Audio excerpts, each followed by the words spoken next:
আসসালামু আলাইকুম। সুপ্রিয় শিক্ষার্থী, ষষ্ঠ শ্রেণীর শিক্ষার্থীরা, তোমাদেরকে সবাইকে অনেক অনেক শুভেচ্ছা। আশা করি তোমরা সবাই ভালো আছো, সুস্থ আছো এবং অনেক আনন্দে আছো। তোমরা নতুন একটা ক্লাসে উত্তীর্ণ হয়েছো, পঞ্চম শ্রেণী থেকে ষষ্ঠ শ্রেণীতে। তবে জানি এই খুশিটা আরো বেশি দ্বিগুণ হতো যদি তোমরা স্কুলে আসতে পারতে। ঠিক আছে? আচ্ছা,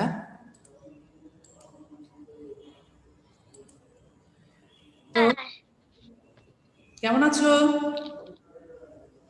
ভালো। আচ্ছা, ঠিক আছে। আপনি ভালো আছেন? হ্যাঁ, ভালো আছি। আনন্দ লাগতেছে নতুন ক্লাসে? কেমন লাগতেছে? হ্যাঁ, ভালো। আচ্ছা, ঠিক আছে। তবে স্কুলে আসতে পারলে আরো বেশি ভালো লাগতো, তাই না? হ্যাঁ, আচ্ছা আচ্ছা আচ্ছা, ঠিক আছে। তো যাই হোক, আমরা যেহেতু স্কুলে আসতে পারতেছি না, আমাদের কিছু সীমাবদ্ধতা আছে। যেহেতু তোমরা সবাই জানো করোনা ভাইরাসের কারণে আমাদের স্কুল বন্ধ, কিন্তু আমাদের অনলাইন ক্লাস আমরা চালিয়ে যাচ্ছি। তো তোমরা সবসময় অনলাইন ক্লাসে লাইভে থাকার চেষ্টা করবে, ঠিক আছে? এবং আমরা যে লেসনগুলো পড়াচ্ছি সেগুলো একটু বাসায় মনোযোগ সহকারে পড়বে, ঠিক আছে? ইনশাল্লাহ যখনই আমাদের স্কুল শুরু হয়ে যাবে, সবাই আমরা আবার আগের মতো স্কুলে এসে ক্লাস করবো। তো আচ্ছা, ঠিক আছে শিক্ষার্থীরা, আজকে আমি তোমাদেরকে বাংলা পড়াবো। যেহেতু আমাদের বাংলা প্রথম পত্র বই এখনো আসেনি, হ্যাঁ, তো আমরা একটু বাংলা দ্বিতীয় পত্র নিয়ে আলোচনা করবো আজকে তোমাদের সাথে, ঠিক আছে? বাংলা দ্বিতীয় পত্র নিয়ে আলোচনা করার আগে আমি তোমাদেরকে একটা দেখাবো। যেহেতু এটা আমাদের যে পাঠ, হ্যাঁ, আমাদের যে পাঠ, সেই পাঠের সাথে কিন্তু কি রিলেটেড, ঠিক আছে? তোমরা একটু মনোযোগ সহকারে দেখবে, যারা আছো লাইভে, যারা পড়ে আছো তারা দেখবে। দেখতে পাচ্ছ? হ্যাঁ, ছবিটা দেখতে পাচ্ছ? হ্যাঁ, ম্যাডাম। হ্যাঁ। আচ্ছা, বলো তো এটা কিসের ছবি? শহীদ মিনার। শহীদ মিনার, হ্যাঁ, অনেক সুন্দর বলেছো। তাহলে এটা হচ্ছে শহীদ মিনারের ছবি। আচ্ছা, তোমরা কি বলতে পারো শহীদ মিনারটা কেন নির্মিত হয়েছিল বা কেন তৈরি করা হয়েছিল? শহীদদের স্মৃতিতে। শহীদদের স্মৃতিতে, হ্যাঁ। ওই শহীদরা কেন শহীদ হয়েছিল সেটা তোমরা জানো? ভাষা ভাষা আন্দোলনের জন্য। ইয়েস, অনেক সুন্দর বলেছো, খুব সুন্দর হয়েছে তোমাদের উত্তরটা। ভাষার জন্য, হ্যাঁ। তাহলে আমি তোমাদের যে ছবি দেখালাম সেটা হচ্ছে শহীদ মিনার। আর সেই শহীদ মিনারটা নির্মাণ করা হয়েছিল শহীদদের স্মৃতির উদ্দেশ্যে। আর তারা শহীদ হয়েছিল কিসের জন্য? ভাষার জন্য, ভাষাকে রাষ্ট্রমর্যাদা দেওয়ার জন্য, ঠিক আছে? তো সুতরাং চলো আজকে আমরা পড়বো কি নিয়ে বলো তো? ভাষা। হ্যাঁ, আজকে আমাদের পাঠ হচ্ছে ভাষা, ঠিক আছে? যদি তোমাদের কারো কাছে আগের বইটা থাকে তাহলে একটু বইটা খুলবে। হ্যাঁ, দেখো ভাষা। তাহলে আজকে আমরা পড়বো ভাষা নিয়ে। দেখো, ভাষা হচ্ছে কি, আমরা আমাদের যেখানে কি করি, আমাদের মনের ভাবটা প্রকাশ করে থাকি। এই যে আমরা যে কথা বলছি, হ্যাঁ, একজন আরেকজনের সাথে ভাব বিনিময় করছি, এটাই হচ্ছে কি ভাষা। এটা কিসের মাধ্যমে করে থাকি? আমরা ভাষার মাধ্যমে। প্রাণী জগতে একমাত্র মানুষেরই কি আছে? ভাষা আছে। স্পষ্টভাবে যে ভাষাটা আমরা একজন আরেকজনের সাথে কথা বলে আমরা কি বুঝতে পারি, ও ওর মনের কি ভাবটা প্রকাশ করতেছে সেটা আমরা বুঝতে পারি। সে কি দুঃখ প্রকাশ করতেছে, সে কি আনন্দ প্রকাশ করতেছে, নাকি সে বিস্ময় প্রকাশ করতেছে, ইত্যাদি সব আমরা তার কথার মাধ্যমে কিন্তু বুঝতে পারি, ঠিক আছে? শরীর এবং স্নায়ুবিজ্ঞানীরা পরীক্ষা করে দেখেছেন যে ভাষা ব্যবহারের জন্য মানুষের স্নায়ুতন্ত্র, তার স্নায়ুতন্ত্র মানে হচ্ছে আমাদের অনুভূতিটা, যেটা, হ্যাঁ, তার মস্তিষ্ক এবং অঙ্গ প্রত্যঙ্গ যেভাবে তৈরি হয়েছে, অন্যান্য প্রাণীর ক্ষেত্রে কিন্তু তা দেখা যায় না। তাহলে ভাষাটা বোঝার জন্য বা ভাষার মাধ্যমে আমাদের মনের ভাবটা প্রকাশ করার জন্য একমাত্র প্রাণীর মধ্যে কি বিভিন্নভাবে তার মস্তিষ্ক, তার প্রত্যেকটা অঙ্গ প্রত্যঙ্গ ওভাবে কিন্তু তৈরি করা হয়েছে। শুধুমাত্র মানুষের ক্ষেত্রে, যেমন অন্যান্য প্রাণী, যেমন কুকুরের ভাষা, এটাকে আমরা বুঝতে পারি? কুকুরের ভাষা পারি না। পাখিদের ভাষা আমরা বুঝতে পারি? তাহলে মানুষ, আমরা একজন আরেকজনের সাথে যখন কথা বলি, এই যে আমি তোমাদের সাথে কথা বলছি, সেটা তো তোমরা বুঝতে পারতেছো না? হ্যাঁ, বুঝতে পারতেছো। তাহলে সেই জন্য এটা হচ্ছে একমাত্র প্রাণী পৃথিবীতে জীব জগতের জন্য কি ভাষাটা ভাষা আছে, ঠিক আছে? আচ্ছা, ভাষার মাধ্যমে আমরা আমাদের অভিজ্ঞতা, নানা ধরনের আবেগ, আমি বললাম যে আমি সে কি দুঃখ প্রকাশ করতেছে, বেদনা প্রকাশ করতেছে, এসবগুলো আমরা কি আমাদের ভাষার মাধ্যমে কিন্তু ভাষার আরো কাজ রয়েছে। কি কি কাজ রয়েছে? যেমন আমাদের এই যে শিক্ষা, এই যে আমরা শিক্ষা গ্রহণ করতেছি, হ্যাঁ, পড়াশোনা করতেছি, লেখাপড়া করছি, এগুলো কিন্তু কি, এগুলোর একটা প্রধান মাধ্যম হচ্ছে কি ভাষা, ঠিক আছে?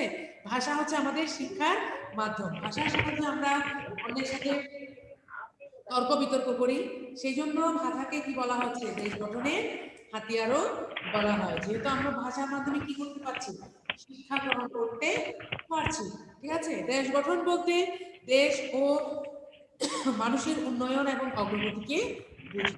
আর এই অগ্রগতি বা কল্যাণ সাধন কিভাবে করা যাবে, কিভাবে দেশের মানুষের মঙ্গল করা সম্ভব, সেই সব কথা ভাষার মাধ্যমে আমাদের কাছে তুলে ধরতে হয়, ঠিক আছে? তো শিক্ষার্থীরা, আমাদের পাঠের বিষয়টা হচ্ছে ভাষা। আজকে আমরা ভাষা যদি আলোচনা করি, ভাষা আলোচনার মাধ্যমে আমরা কি কি জানতে পারবো সেটা একটু দেখো। শিখন ফল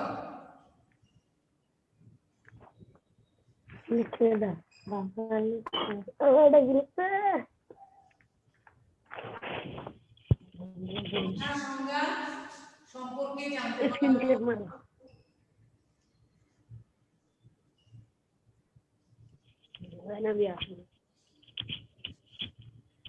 ঠিক আছে? তারপর ভাষার প্রকারভেদ সম্পর্কে জানতে পারবো,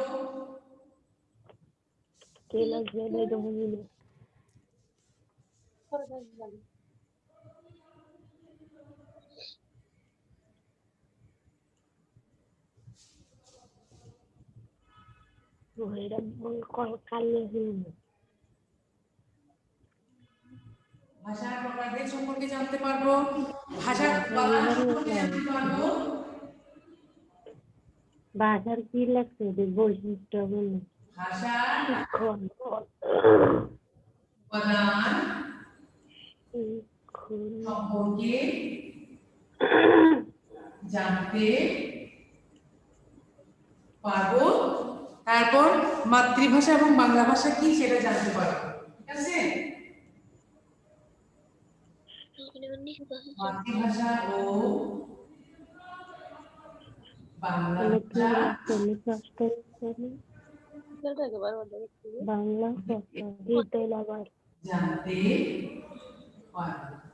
ঠিক আছে? তাহলে এই হচ্ছে আমাদের আজকে শিক্ষণফল, মানে হচ্ছে আমরা আজকে পাঠটা আলোচনার মাধ্যমে আমরা কি কি বিষয় সম্পর্কে জানতে পারবো, কি কি বিষয় সম্পর্কে বলতে পারবো, ঠিক আছে? তাহলে প্রথমত হচ্ছে আমরা ভাষার সংজ্ঞা যেটা বললাম, ভাষার সংজ্ঞা মানে হচ্ছে ভাষা কাকে বলে, ঠিক আছে? তাহলে ভাষা কাকে বলে? ভাষা ভাব প্রকাশের মাধ্যমে, ভাব প্রকাশের জন্য ভাষার সৃষ্টি। আমি আগে বলেছি ভাব প্রকাশ মানে হচ্ছে কি আমার মনে যে অনুভূতিটা, আমার মনের যে চাওয়াটা, যে পাওয়াটা, যে আকাঙ্ক্ষা, হ্যাঁ, যে জানতে চাওয়া, সেটা আমরা যেটার মাধ্যমে প্রকাশ করবো সেটাই হচ্ছে ভাষা, ঠিক আছে?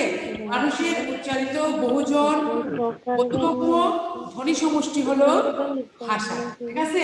মানুষের উচ্চারিত মুখ দিয়ে যেই উচ্চারণ, এই যে আমরা মুখ দিয়ে বলছি না ভাষাটা, হ্যাঁ, মানুষের উচ্চারিত বহুজন বোধগম্য, বহুজন মানে হচ্ছে মানুষকে বোঝাচ্ছে যে আমি যে কথাটা বলতেছি সে অন্যজনকে কি করতে হবে, বুঝতে হবে, সে সেটা যেন বুঝতে পারে, ঠিক আছে? যেমন আমি যে তোমাদের সাথে কথা বলছি, তোমাদেরকে পড়াচ্ছি, এটা তোমরা কি নিশ্চয়ই বুঝতে পারছো না? বুঝতে পারছো? ঠিক আছে? তাইলে আমি যে ভাষাটা বলবো, যে কথাটা বলবো, সেটা আমাকে বলতে হবে, বুঝতে হবে, ঠিক আছে? আর এই বোঝার জন্য আমরা যে ধ্বনি বা ধ্বনি সমষ্টিগুলো ব্যবহার করে থাকি এটাকে বলা হচ্ছে কি ভাষা। তারপর আমি একটু তোমাদেরকে সংজ্ঞাটা একটু লিখে দিচ্ছি, তোমরা চাইলে নোট করে নিতে পারো। ভাষার সংজ্ঞা, ঠিক আছে?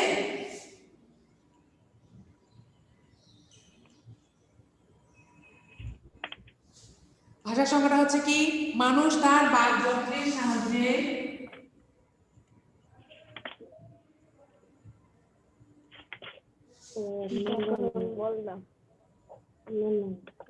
ব্যাকরণ বই বই বাকযন্ত্রের সাহায্যে বড় এই ধ্বনি বা বের করে ধ্বনির নিব। মাধ্যমে এটা গাই।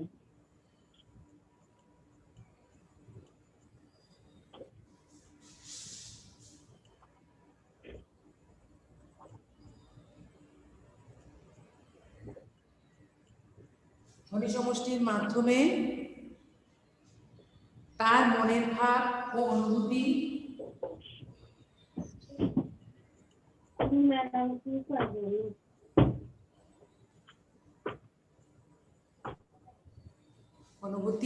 অন্যের কাছে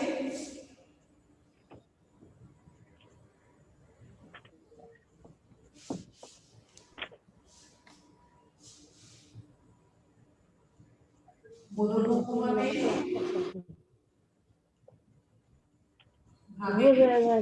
কি ক্লাস করবে? বোধগম্যভাবে পৌঁছে দেয়, তাই হচ্ছে ল্যাপটপ না ল্যাপটপ ও বুঝা আমি কি জানি। ভাষা। ঠিক আছে, তাহলে দেখো আমরা এখানে ভাষা কাকে বলে? মানুষ তার বাকযন্ত্রের সাহায্যে, বাকযন্ত্র বলতে এখানে বাকযন্ত্র মানে হচ্ছে কি, আমরা কথা বলার জন্য আমাদের যে যে অঙ্গগুলো, এই মুখমণ্ডলের মধ্যে যে যে অঙ্গগুলো ব্যবহৃত সেটা হচ্ছে বাকযন্ত্র। এর মধ্যে থাকে নাক, ঠোঁট, দাঁত, তালু, তারপর কণ্ঠনালী, হ্যাঁ, জিহ্বা, সবকিছু কিন্তু আমরা কথা বলার সময় কি ইউজ করতে হয়, তাই না, ব্যবহার করতে হয়। সেটাকে পুরোটাই বলা হচ্ছে বাকযন্ত্র। এর সাহায্যে যে ধ্বনি বা ধ্বনি সমষ্টির মাধ্যমে, ধ্বনি বলতে আমরা কি বুঝি?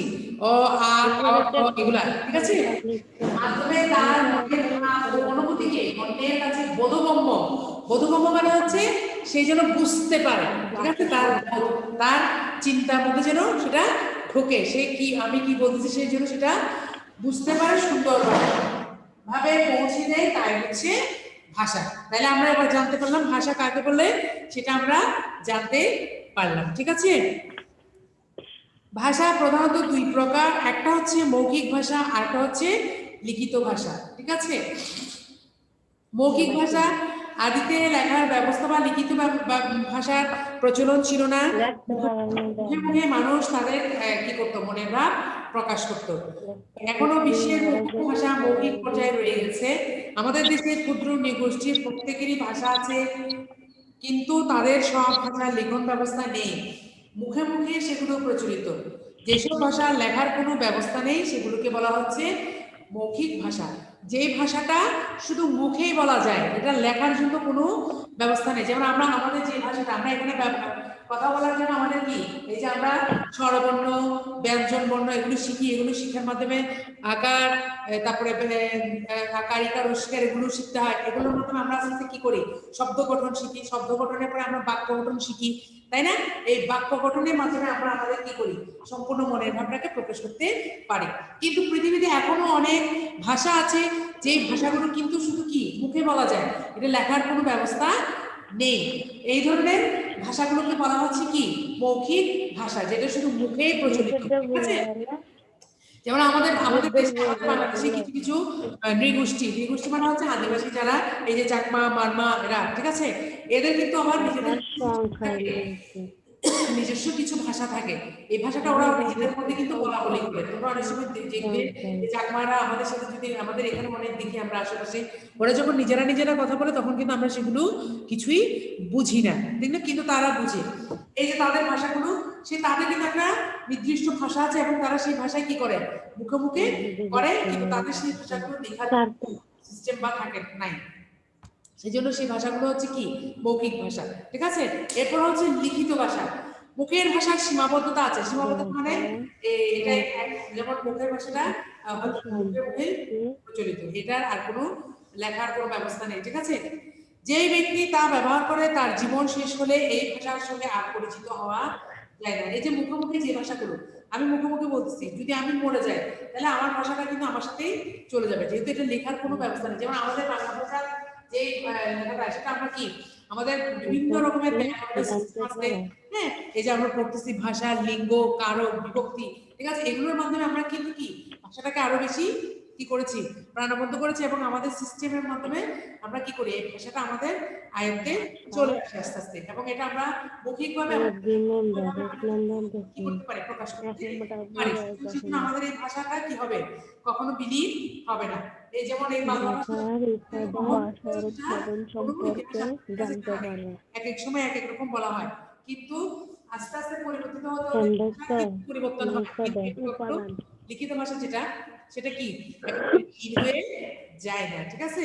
সেরকম মৌখিক কিন্তু মানুষের মৃত্যুর সাথে সাথে তার সেই ভাষাটা কিন্তু শেষ হয়ে যায়, কিন্তু লিখিত ভাষা শেষ হয় না। তার জ্ঞান, অভিজ্ঞতা এবং উপলব্ধির সঙ্গে অন্য মানুষের পরিচিত হওয়ার কোনো সুযোগ থাকে না। কোনো কিছুর কাছে হার স্বীকার করা মানুষের ধর্ম নয়। আর সেই জন্যই মানুষ কি করেছে, তার ভাষাকে ধরে রাখার জন্য চেষ্টা করতে করতে একসময় কিসের সৃষ্টি করে, লেখার সৃষ্টি করে, তাই না? হ্যাঁ, এর ফলে আবিষ্কৃত হয় আস্তে আস্তে কি লিখন ব্যবস্থা, মানে লেখার মাধ্যমে তারা তাদের মনের ভাবটাকে কি করবে, প্রকাশ করবে। এভাবে করতে, এটা চিন্তা ভাবনা করতে করতে আস্তে আস্তে মানুষ কি করে, লেখা শিখে ফেলে, ঠিক আছে। বিশ্বের ভাষাগুলো লেখার নানা ব্যবস্থা রয়েছে। ভাষা সময়ে লিখন ব্যবস্থা বহু এবং একটি আরেকটির সঙ্গে কোনো মিল নেই, কিন্তু সেই ধারণা বাস্তব নয়। ভাষার লিখন ব্যবস্থা প্রধানত 3 প্রকার। তাইলে এই যে লিখন ব্যবস্থা ভাগ করা যায়, ঠিক আছে।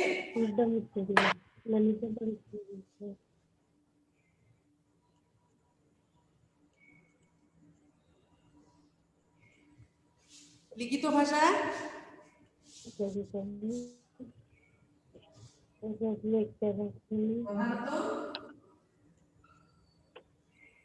3 প্রকার। কি কি? আমার অক্ষর ভিত্তিক, বর্ণ ভিত্তিক, এক বর্ণ ভিত্তিক, 2 অক্ষর ভিত্তিক,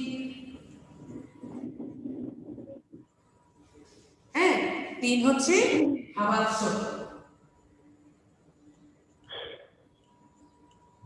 ঠিক আছে, তাহলে আমরা লিখিত যে ভাষার যে ব্যবস্থাটা, সেটাকে আমরা 3 ভাগে ভাগ করতে পারি। একটা হচ্ছে বর্ণভিত্তিক, একটা হচ্ছে অক্ষর ভিত্তিক, আর একটা হচ্ছে ভাবাত্ম। বর্ণভিত্তিকটা হচ্ছে কি, এই লেখার ব্যবস্থার মধ্যে কি থাকে, বিভিন্ন ধরনের বর্ণ থাকে। যেমন বাংলার মধ্যে আমাদের স্বরবর্ণ, ব্যঞ্জন বর্ণ, তারপরে ইংরেজিতে থাকে, ইংরেজিতে যে ক্যাপিটাল লেটার, স্মল লেটার গুলো রয়েছে সেগুলো। সেরকম আমাদের কিছু ভাষা, আরো কিছু ভাষা রয়েছে, তাদেরও রয়েছে বিভিন্ন বর্ণ। যেমন হিন্দি ভাষা, ওদেরও বর্ণ রয়েছে, রুশ, তারপরে এইভাবে। তাহলে এগুলো হচ্ছে কি, এই ধরনের যে বর্ণভিত্তিক যে লেখাগুলো, সেগুলোকে বলা হচ্ছে কি, বর্ণভিত্তিক লিখন ব্যবস্থা। এরপর হচ্ছে অক্ষর ভিত্তিক। অক্ষর মানে হচ্ছে কি, কয়েকটা শব্দ মিলে একটা অংশ হবে, ঠিক আছে। ইংরেজিতে সেটাকে বলা হচ্ছে সিলেবল, কথার অংশ বা কথার টুকরো, ঠিক আছে। কথা বলার সময় আমরা এই অংশে উচ্চারণ করি, একে উচ্চারণের একক ধরা হয়, একে দলও বলে। অক্ষর অনুযায়ী যেসব ভাষার ব্যবস্থা গড়ে উঠেছে তাকে বলা হচ্ছে অক্ষর ভিত্তিক। তার মানে একটা একটা অক্ষর ব্যবহার করে কি করা হয়, এই ভাষাটা লেখা হয়ে থাকে। এই জন্য এই ভাষাটাকে বলা হচ্ছে অক্ষর ভিত্তিক লিখন ব্যবস্থা। সাধারণত জাপানিরা এই ধরনের ব্যবস্থা কি করে থাকে, লিখে থাকে, ঠিক আছে। আর ভাবাত্মক মানে হচ্ছে এমন কিছু ভাষা আছে যেগুলো লেখার জন্য বর্ণ কিংবা অক্ষর কোনোটি ব্যবহার করা হয় না, অনেকটা ছবি এঁকে এঁকে কি এসব ভাষা মাধ্যমে তাদের কি করে, ভাবটা প্রকাশ করে, ঠিক আছে। সেজন্য এটা বলা হচ্ছে ভাবাত্মক লিখন ব্যবস্থা। আর এই লিখন ব্যবস্থা হচ্ছে ভাবাত্মক লিখন ব্যবস্থা, সাধারণত চীনা বা কোরীয় দেখবে চাইনিজরা কি করে, কতগুলো ছবির মতো মতো এঁকে এঁকে, ওদের কিন্তু আমাদের মধ্যে এরকম অক্ষর নেই, ওরা ছবির মতো মতো করে ওদের পুরোটাই কিন্তু এভাবে কি করে লেখাগুলো হয়, এবং এটার মাধ্যমে তারা তাদের মনের ভাবটা প্রকাশ করে। এই জাতীয় যে লেখাগুলো, সেগুলোকে বলা হচ্ছে কি, ভাবাত্মক লিখন ব্যবস্থা। তার মানে এখানে একটা ছবির মতো যে এটা দিয়ে কিন্তু তারা একটা কি বোঝাচ্ছে, তাদের মনের ভাব বোঝাচ্ছে, ঠিক আছে, এইভাবে। আচ্ছা, তাহলে এবার আমরা বুঝতে পারলাম আমাদের কি ভাষাটা হচ্ছে প্রধানত 2 ভাগে আমরা বিভক্ত করেছি। একটা হচ্ছে মৌখিক ভাষা, আর একটা হচ্ছে লিখিত ভাষা। লিখিত ভাষাকে আবার 3 ভাগে ভাগ করা হয়েছে, বর্ণভিত্তিক, অক্ষরভিত্তিক, ভাবাত্মক, ঠিক আছে। আচ্ছা, এবার আমরা পড়বো ভাষার উপাদান,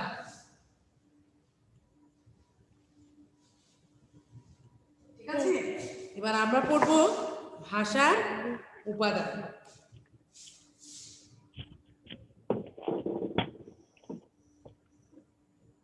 বারবার আমার দিকে উঠতেছ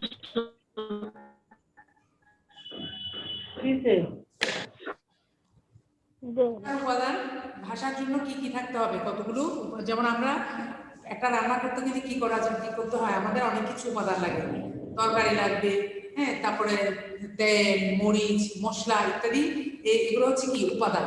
এগুলোর সমন্বয়ে কি হয় আমাদের তরকারিটা রান্না হয়, ঠিক আছে। যদি একটু লবণ না হয় বা যদি একটু মরিচ না হয় তাহলে কিন্তু কি তরকারিটা খেতে কিন্তু স্বাদ হয় না, ঠিক না। ঠিক সেম ভাবে আমরা যে এই যে ভাষার কথা বলতেছি, এই ভাষাটা প্রকাশ করার জন্য আমাদের কতগুলো উপাদান সমষ্টি হতে হবে, উপাদান সমন্বয়ে সৃষ্টি হতে হবে, ঠিক আছে। বুঝতে পারছো তাহলে উপাদানটা কি? হ্যাঁ, মানে ভাষাটাকে সুন্দরভাবে প্রকাশ করার জন্য বলছে না মানুষের বোধগম্য হতে হবে। বোধগম্য মানে হচ্ছে বুঝতে হবে। তাহলে এই যে মানুষকে বোঝানোর জন্য আমাদের কতগুলো কি উপাদান সমন্বয় করতে হবে, উপাদানের মাধ্যমে কি করতে হবে, ভাষাটাকে সৃষ্টি করতে হবে, ঠিক আছে। তাহলে এই যে আমরা এখন জানবো ভাষার সেই উপাদানগুলো কি কি। আমাদের রান্না করতে যেরকম তেল, মরিচ, লবণ এগুলো সব লাগে, সেরকম আমাদের ভাষা সৃষ্টি করতে, ভাষার ভাষা বলার ক্ষেত্রে আমাদের কি কি উপাদান লাগে সেটা আমরা এখন জানবো। হ্যাঁ, তাহলে ভাষার প্রধান কি উপাদান হচ্ছে 4টি। ভাষার প্রধান উপাদান কয়টি? 4টি।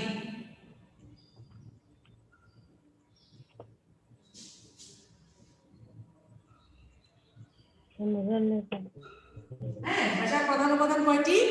4টি। তার মানে ভাষা বলতে গেলে বা ভাষা সৃষ্টি করতে হলে বা আমাদের কথাটা বলতে গেলে আমাদের 4টা উপাদান লাগবে। হ্যাঁ, ঠিক আছে। কি তাহলে দেখো,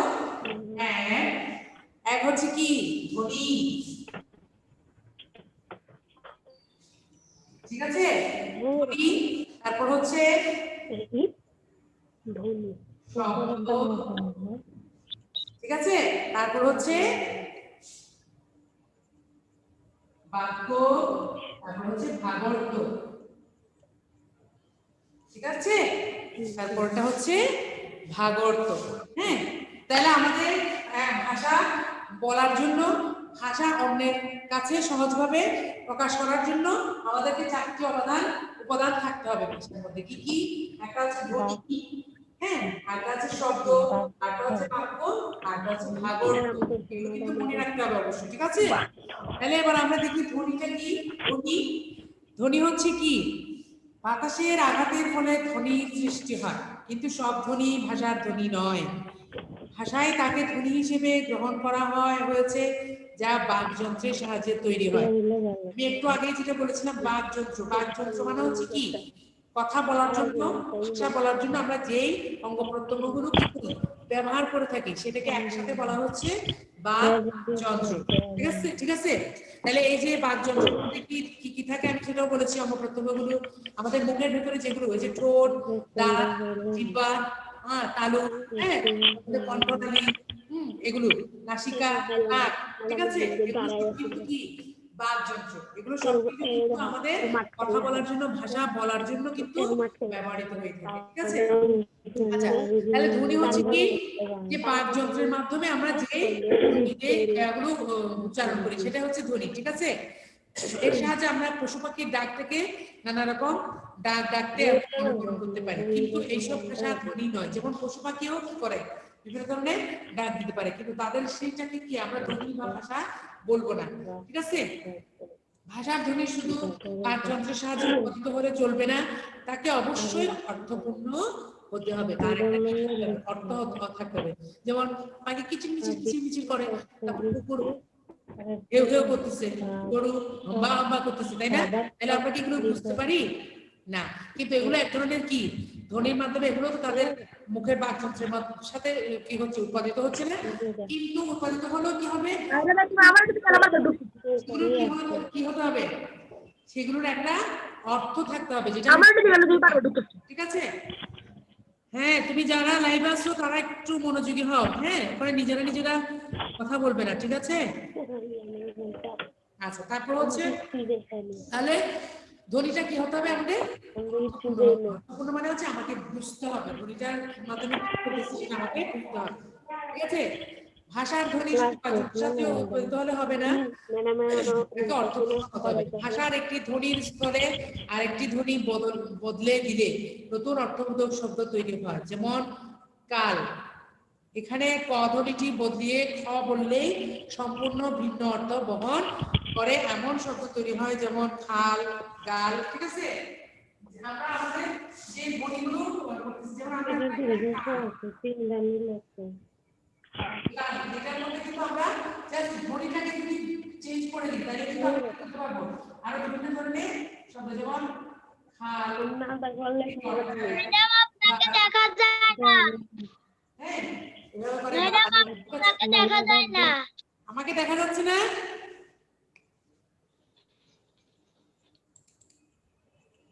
না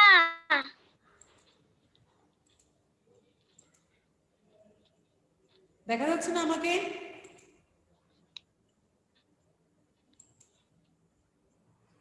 না আচ্ছা, অসুবিধা নাই, আমাকে দেখতে না পেলেও আমি একটু যেগুলো বলছি একটু মনোযোগ সহকারে শুনো। হ্যাঁ, আচ্ছা ঠিক আছে, তাহলে এই যে কাল, হ্যাঁ, তারপর কাল, আচ্ছা এভাবে করে আমরা কি করতে পারি, জাস্ট ধ্বনিটা চেঞ্জ করে আমরা বিভিন্ন শব্দ গঠন করতে পারি। ঠিক আছে, এইভাবে তাহলে আমরা খ, গ, ত, ম তালবস্য ধ্বনি পাই। তাহলে এইভাবে আমরা যে চেঞ্জ করে যে ধ্বনিগুলো পাচ্ছি, যেমন এখানে ক ধ্বনি, এখানে খ, এখানে গ, এখানে ত, এখানে এগুলো হচ্ছে কি ধ্বনি। এগুলো ব্যবহারের মাধ্যমে আমরা কি করতে পারি, অর্থপূর্ণ একটা শব্দ গঠন করতে পারি, যেটার মাধ্যমে আমরা আমাদের মনের ভাব প্রকাশ করতে পারবো। ঠিক আছে, তাহলে প্রথমত কেন এই যে ধ্বনি, আমাদের ভাষার প্রধান উপাদান হচ্ছে বললো না ম্যাডাম লেখা ধ্বনিগুলো না থাকলে আমরা ভাষা ম্যাম লেখা বোঝা যাচ্ছে না। বোঝা যাচ্ছে না? কি আমার কথা বুঝতে পারতেছো না?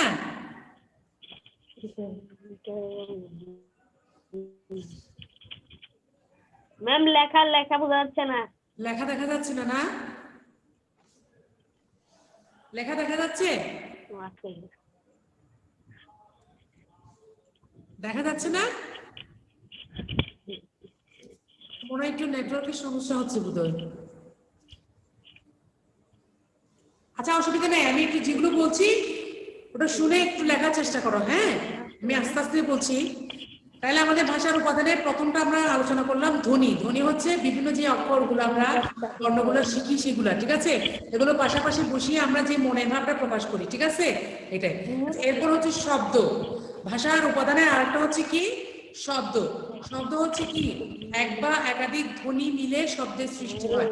অনেকগুলো ধ্বনি, এই যে এই যে এগুলো মিলিয়ে আমরা কি করি, একটা সম্পূর্ণ একটা কি করি ধ্বনি সৃষ্টি করি। ঠিক আছে,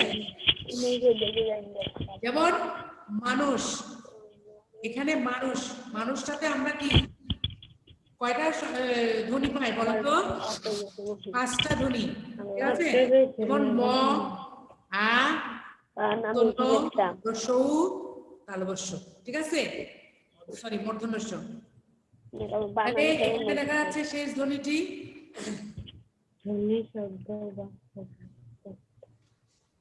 ঠিক আছে, এভাবে করে আমরা কি একটা ধ্বনি মিলিয়ে কি করতে পারি, একটা শব্দ সৃষ্টি করতে পারি। আর এই শব্দগুলো পাশাপাশি বসিয়ে আমরা আমাদের মনের ভাব প্রকাশ করতে পারি। ঠিক আছে, বন এদের মধ্যে হ্যাঁ। আচ্ছা, তারপর হচ্ছে বাক্য। বাক্য বলতে কথা বা বচনকে বোঝায়। মান একটা কতগুলো শব্দ মিলিয়ে আমরা যখন একটা পুরো একটা মনের ভাব যখন প্রকাশ করে ফেলবো সেটা হচ্ছে বাক্য। ভাষার উপাদান হিসেবে করলে বাক্যের স্থান হচ্ছে তৃতীয়, 3 নম্বরে। ধ্বনি দিয়ে যা শুরু হয়েছিল শব্দে এসে তা আরো সংহত হয়, আর বাক্যে এসে তা পরিপূর্ণতা লাভ করে। আর প্রতিটি বাক্যই কেউ উৎপাদন করে আর কেউ শুনে। বাক্যের সঙ্গে তাই দুজনের সম্পর্ক রয়েছে। কি কি? একজন হচ্ছে বক্তা আর একজন হচ্ছে শ্রোতা। এই যেমন আমি বলছি, আমি বক্তা, আমার কথাগুলো যেগুলো বলছি শুনছো এবং শুনে সেটা কিন্তু বুঝতে পারছো। ঠিক আছে, তাহলে এই দুই পক্ষের মধ্যে কোনো ঘাটতি থাকলে চলবে না। বক্তা যা বলে তার শ্রোতার সব কৌতূহল মেটাতে হয়। এই জন্য বলা হয় যা সম্পূর্ণ এবং যাদের শ্রোতা পরিপূর্ণভাবে তৃপ্ত হয় বাক্য।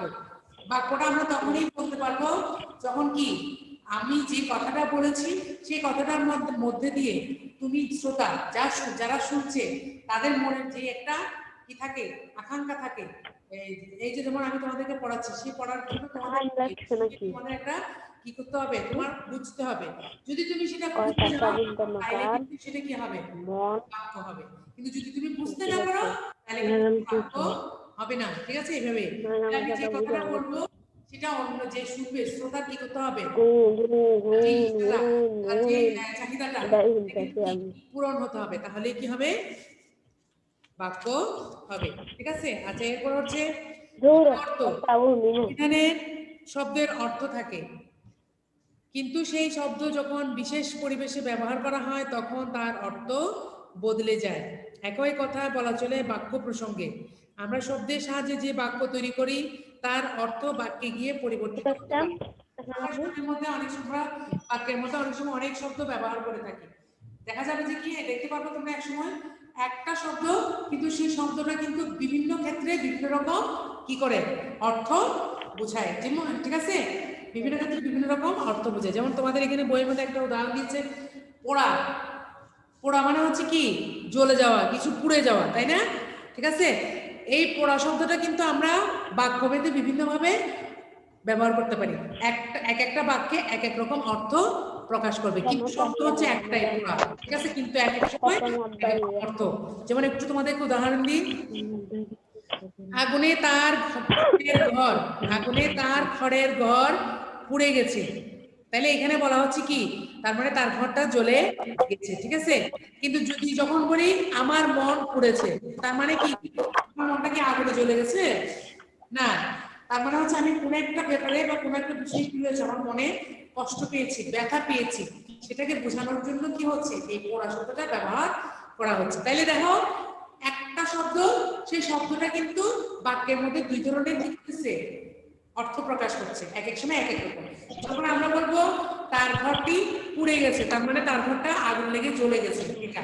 কিন্তু যখন আমি বলবো আমার মন পুড়ে গেছে, আমার মন পুড়ে গেছে বলতে আমি হয়তো বা কোনো একটা বিষয়ে দুঃখ পেয়েছি, কোনো একটা বিষয়ে বেদনা পেয়েছি, অনেক বেশি কষ্ট পেয়েছি, যেটা বোঝানোর জন্য এটা বলা হচ্ছে। ঠিক আছে, তাহলে সম্পূর্ণ দুই ধরনের অর্থ আমরা এখানে দেখতে পাচ্ছি। তাহলে এই যে শব্দের যে দুই ধরনের অর্থের যে একটা আমরা দেখতে পাচ্ছি, সেটাকে বলা হচ্ছে কি, ভাবার্থ। ঠিক আছে, আর এগুলো নিয়ে আলোচনা করে, যে শাখাটা আলোচনা করে সেটাই হচ্ছে ভাবার্থ। ভাষার শব্দ এবং বাক্যের এইসব অর্থের আলোচনাই করা হচ্ছে ভাবার্থের মূল বিষয়। ঠিক আছে, তাহলে বুঝতে পারছো ভাবার্থটার মধ্যে আমাদের এই যে বিভিন্ন ভাষার এবং বাক্যের মধ্যে অর্থের যে বিভিন্নতা, অর্থের যে সামঞ্জস্যতা, অর্থের যে বৈসাদৃশ্যতা, হ্যাঁ, মিল অমিল, এগুলো নিয়ে আলোচনা করে। এটাই হচ্ছে কি, ঠিক আছে? তাহলে বুঝতে পেরেছো? মাতৃভাষা এবং বাংলা ভাষা সবাই জানি, জানি না আমরা? মাতৃভাষা কাকে বলে আমরা জানি? হ্যাঁ, মায়ের মুখের থেকে যে ভাষাটা আসে, মায়ের মুখে যে ভাষাটা আসে সেটাই হচ্ছে কি, মাতৃভাষা। ঠিক আছে,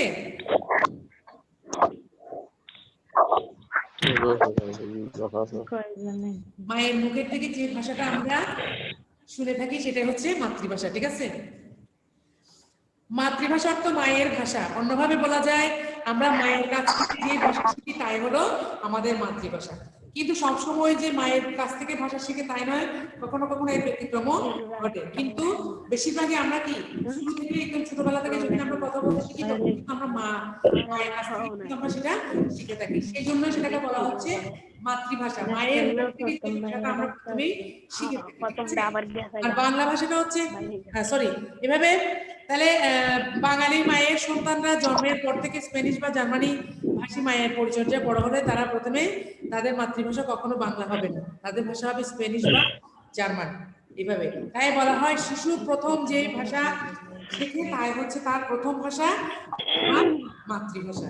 ঠিক আছে, তাহলে সাধারণত আমাদের বাঙালি শিশুদের মাতৃভাষা হচ্ছে বাংলা, হ্যাঁ, আর ইংরেজদের হচ্ছে ইংরেজি। আর বাংলা ভাষাটা হচ্ছে কি, আমরা হচ্ছে বাংলাদেশের অধিবাসী হিসেবে যে ভাষায় আমরা কি হয়ে থাকি, কথা বলছি। ঠিক আছে, সেই ভাষাটাকে বলা হচ্ছে বাংলা। এবং আমাদের কথা বলা, আমাদের সব লেখন, আমাদের সবগুলো আমরা এখন কি বাংলায় প্রকাশ করতে হবে। এবং বাংলায় হচ্ছে আমাদের রাষ্ট্রভাষা, রাষ্ট্রীয়ভাবেও এটা কি আমাদের প্রধান ভাষা হিসেবে বিবেচিত। ঠিক আছে? তো সুপ্রিয় শিক্ষার্থীরা, আশা করি তোমরা আজকে যতটুকু আমি পড়িয়েছি তোমরা সবাই বুঝতে পেরেছো। আমি তোমাদেরকে বেশি কিছু কাজ দিব না, বাড়ি কাজ শুধু मैडम मुझे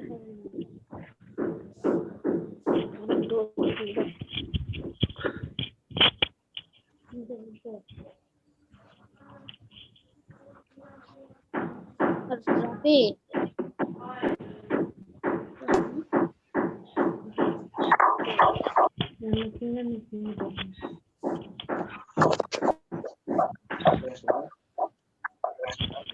এটা 4 5 ছিল ভাষা।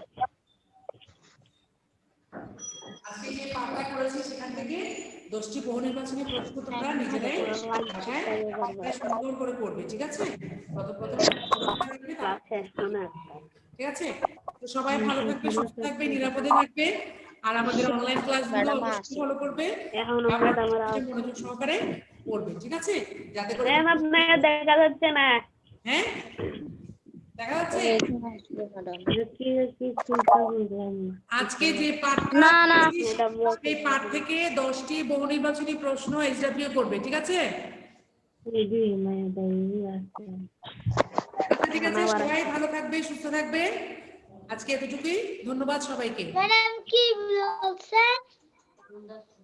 ম্যাডাম কি বলছেন? আজকের পাঠ থেকে 10টি বহু নির্বাচনী প্রশ্ন বাড়ি কাজ করবে। ঠিক আছে?